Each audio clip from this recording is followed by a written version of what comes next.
Hello বন্ধুরা, কেমন আছো তোমরা সবাই? সেদিন ছিল আমাদের স্যারের birthday. Happy birthday to you জি।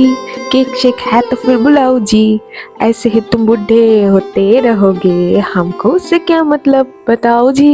এই গানটাই আমি তখন গাইছিলাম, নাচছিলাম। এরপর আমরা রেডি হয়ে ঘুরতে বেরিয়ে গেছি। কোথায় যাচ্ছি জানো? সন্তোষ মিত্র স্কোয়ারে চেটে পুটেতে। যা দেবে অঙ্গে তাই যাবে সঙ্গে। আমরা প্রথমে গিয়েই সেখানে পেয়ারে কাবাব নিয়ে নিয়েছিলাম। দারুণ খেতে ছিল। লাঞ্চ টাইমে গেছিলাম, এমনি প্রচন্ড খিদে পেয়েছিল। আর প্রতিটা খাবার যা খেতে কি বলবো। আর তোমরা কে কে চেটে পুটেতে গেছিলো কমেন্ট সেকশনে কিন্তু জানিও। মিত্র ক্যাফে থেকে বাড়ির জন্য খাবার নিয়েছি, এবার নিজেরাও এখানে নিয়ে স্টেজে খুব সুন্দর প্রোগ্রাম হচ্ছিল, কিছুক্ষণ আগে গান হচ্ছিল।